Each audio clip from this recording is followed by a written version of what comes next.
everyone and welcome to my channel. My name is Hermione and today I'm going to be showing some DIY projects that I made with stuff that I bought secondhand. All of the items I used in this video were from thrift stores, charity shops, whatever you like to call them. I wanted to make this video to show you guys that you don't always have to buy new things to make your home look the way you want it to and to make it modern and stylish and fit your personality. I'm in Prague right now, hence the different background, but I wanted to film this intro because I needed to kind of have a little tiny explanation before this video. So I filmed the whole video and then I hated like 2 of the DIYs, so I completely scrapped them. This happens every single time I film a video. I'm not even kidding, I have to stop doing this. So I was kind of freaking out a bit because obviously I was going traveling and I really wanted a video up for you guys this week. So I didn't know what to do, and then I remembered that the exact same thing happened a few months ago and I still had the footage of the DIY projects that I liked and I'd never used it. So in this video today I'm going to combine the recent footage with the stuff I made a few months ago and do one epic thrifted DIY video. So it might be a little bit inconsistent because I filmed some of it in America and some of it back in England. I really hope you guys don't mind, but I really like the DIYs in this video and I hope you guys like them too. Anyway, I'm gonna stop talking, let's get into this video. So first up, I'm going to show you how I very quickly and easily upcycled this bar cart and took it from this very dark wood colour and just refreshed it to make it look really bright and modern.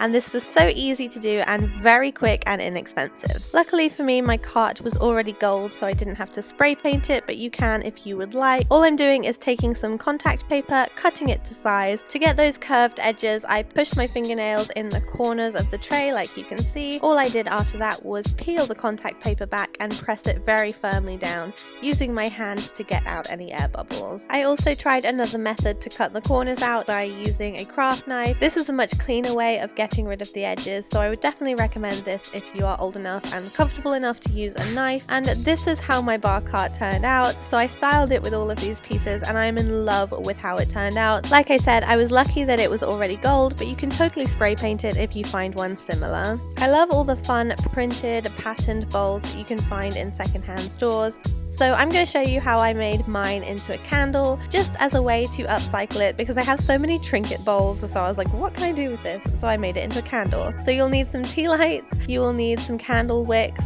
and you will also need obviously a bowl, which you can find in any kind of shape or size. Start by taking your candle wick and make sure that it is tall enough to fit the depth of the bowl. Once you're happy with this, you can go ahead and use some hot glue to attach this to the bottom of the bowl. Because mine was quite wide, I'm using 2 candle wicks, but you can use 1, 2, 3, maybe even 4. Once you're happy with the positioning of your wicks, you can go ahead and melt down the tea lights. All I did was take the little candles out of the metal and then pull the wicks from the bottom. I then put them all in a big bowl and put them on a double boiler method on the hob. It took about 20 minutes to melt them down, and then you have watery wax that looks something like this. And then all you're going to want to do is go ahead and pour this into your bowl and leave it to set. It will take about an hour, but it should look something like this. Once it's dry, go ahead and cut your wicks and then it's ready to use. You can do this with any heat resistant glass or ceramic that you find in the thrift store. This actually works really well with teacups too. Just make sure that whatever you pick is tall enough to fit your candle wick and make a really deep candle. Next up, I'm going to show you how I DIY'd this coaster holder, which I found when I was thrifting in America. I got this just for a couple of dollars and I thought that it looked so old and crusty and I could definitely do something to make it look brand new again.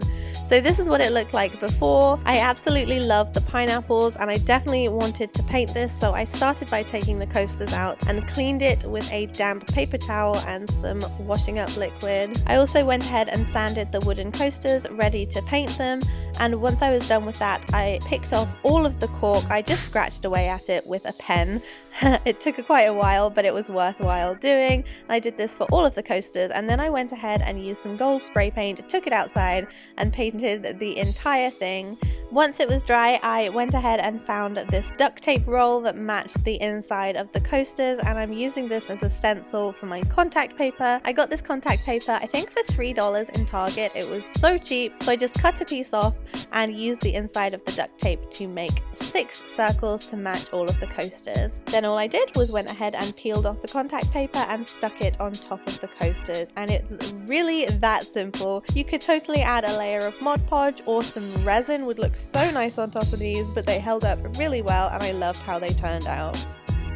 And I've definitely got a pineapple theme going on here, but I find loads of pineapple stuff in America. So when I saw this wooden pineapple plaque, I had to do something with it. This was in the background of a few videos and a few people asked me about it, so I have to show you how I made it. All I did was take this boring old wooden plaque, and it was already on this stand. You can probably find something like this online or in a craft store. The craft stores in America have amazing wooden objects. So all I did was cleaned it off once again with a damp paper towel, making sure to get in all of the corners where it was dusty, and then I used a sanding block to sand the entire object. Once I'd finished sanding it, I went ahead and used some chalk paint on the pineapple itself. I just used this nice blue one, I love the finish of it, and on the stand I just spray painted it. And then I decided to add a little something extra, so I was deciding between these gold glitter H's, which I got from the craft store, or this hello symbol thing. I think it was in the paper section. I ended up going with the hello, and all I had to do for this was peel off the backing and stick it on. It is that simple, and I'm really pleased with how it turned out, and I think it looks super cute in the background of some of my old videos. So that is everything for the DIYs in this video. I really hope you guys enjoyed them. They're just simple tips and ideas of how you can take something from the thrift store and change it into something completely new with the most simple supplies like spray paint or contact paper or whatever. If you want some more complex DIYs, don't worry, I've got you covered. Some of the DIYs that I've got coming up in the next month or so, I am very, very excited about, and I can't wait to show you. I really hope you guys enjoyed this video. Once again, I'm sorry, it was kind of an amalgamation of clips, but I hope that didn't bother you too much. I hope you have a great day and you're having a really good 2017, and I will see you in my next video. Bye!